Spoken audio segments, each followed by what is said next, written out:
Комисијата за разгледување на поднесените барања од страна на основачот на училиштата за организирање настава со физичко присуство,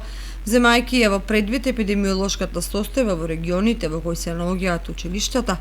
вкупниот број ученици, хигиенско-санитарните услови, просторните капацитети на училиштата и другите индикатори, согласно усвоениот план и протоколи од владата, даде согласност на 5 подрачни училишта во општина Кочани за настава со физичко присуство.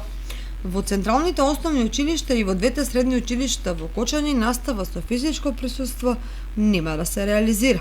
Настава со физичко присуство за учениците од 4 и 5 одделение може да се одржува во двете подрачни училишта на Свети Кирил и Методи, во Горни Подлог и во селото Бели, како и во подрачното училиште на Никола Карев во село Тракање. Подрачното училиште во Грдовци доби согласност за настава со физичко присуство за учениците од 5 одделение, а подрачното училиште на Раде Кратовче во Нивичани може да реализира настава за учениците од 4 и до 9 одделение.